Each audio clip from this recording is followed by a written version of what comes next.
through my own observations, I've seen that there are so many individuals out there that don't understand the concept of this. So here, let me break it down for you.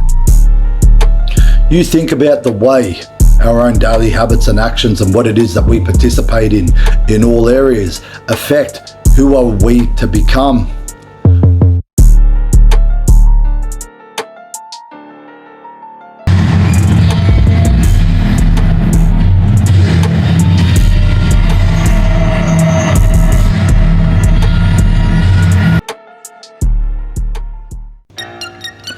What's good, everyone?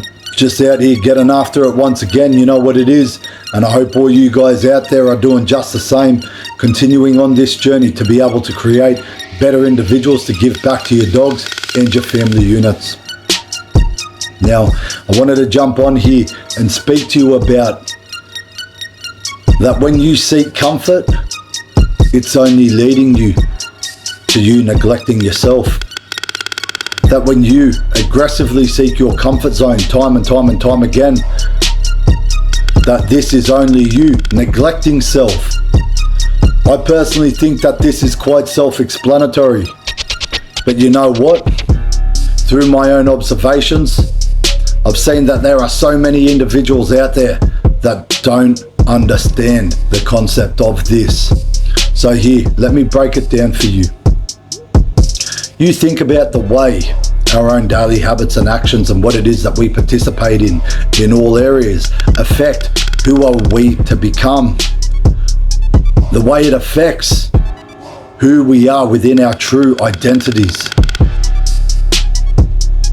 Really think about it.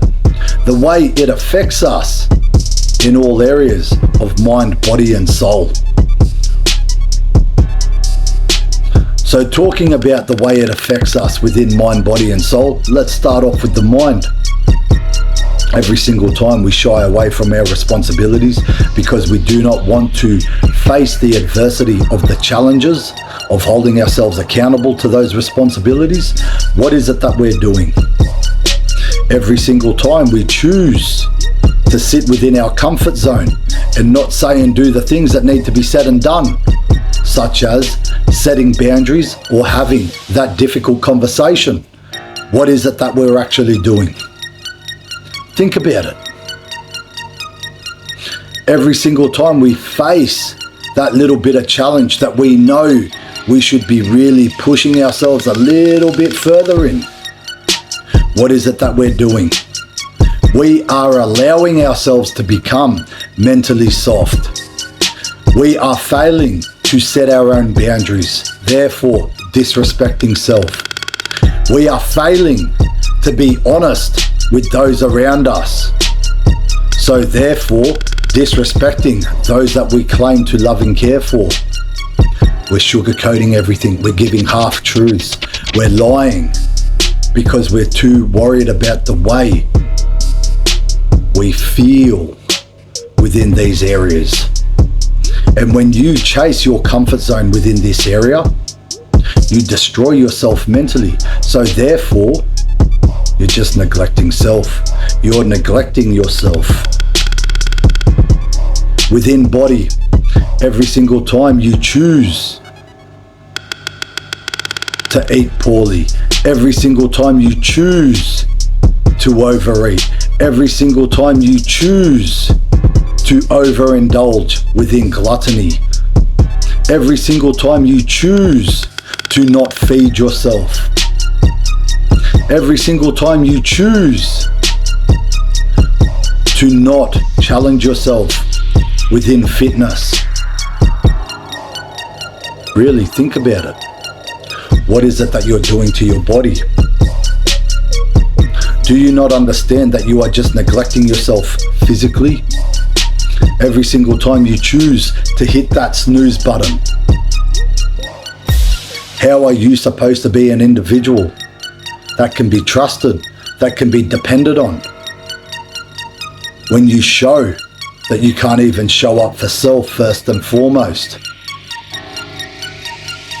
How are you supposed to be an individual that can be trusted, where your word can be taken on board as gospel.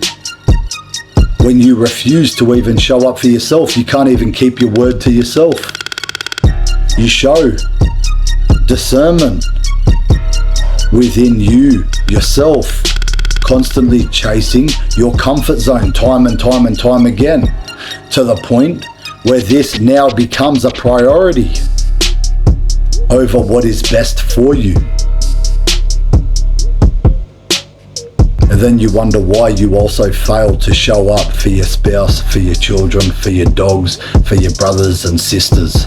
What an insult to the relationships that you have around you. What is your comfort zone more important than presenting a better version of yourself to those that you love and care for? Really, be honest with yourself. Because if you really love those around you, wouldn't you challenge yourself to be a better, stronger, happier, healthier version of who you are, so that you could be of true service to those that you claim to love? Really think about it. But for so many of you, you'd rather constantly hit that snooze button. For so many of you, you'd rather overindulge in that bullshit you shouldn't be eating. For so many of you, you'd rather sit there, oh no, but I don't feel like it, and allow yourself to become malnourished and weak. Do you not see the effeminate behavior within mind and body, and how the mind leads into your physicality too? Not understanding that your physicality also leads back into your mind. This is where the saying comes from. Those that have a soft body have a soft mind.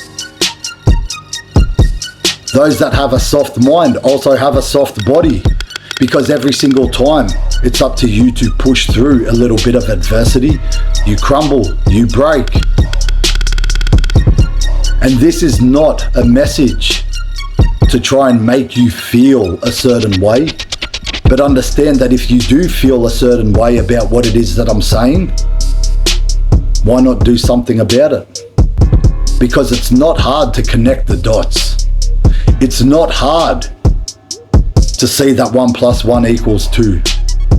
It's not hard to see where the connections are here.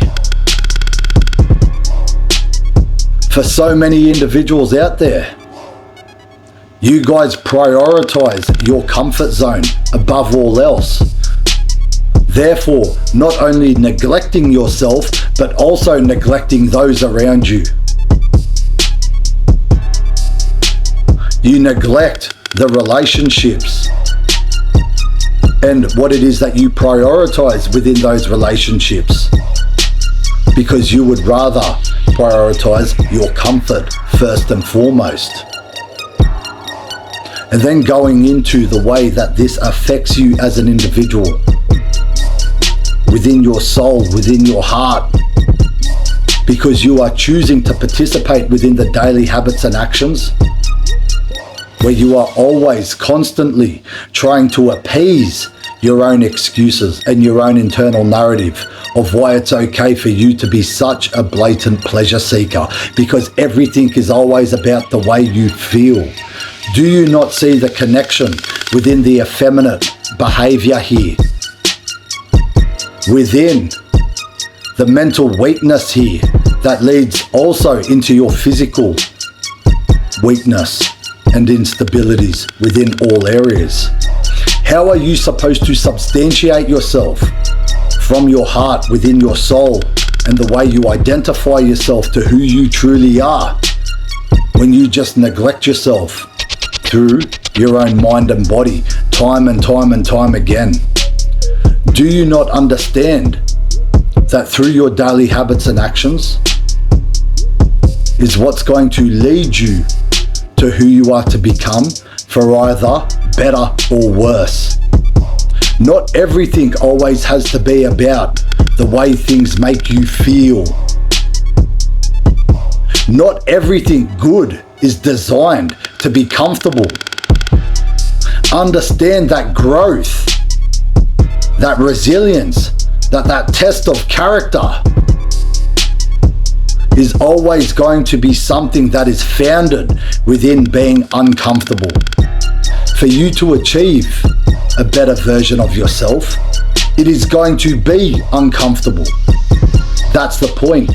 So what are you willing to sacrifice within your comfort zones so that you can actually discipline yourself to cultivate an individual that you can love, admire, and respect in all ways? Therefore, being able to have the ability to gift this back to those that you claim to love and care for. The other side of the relationships are going to benefit from this. You yourself are going to benefit from this. So let's break this trap. Let's break this toxic attachment to such effeminate, weak, self-neglecting behaviors and mindsets. Be about it, don't talk about it, as I say. I hope that little gem helps. I hope that little bit of food for thought can help and help inspire you to break the constraints of such toxic mindsets and mentalities. God bless. Peace.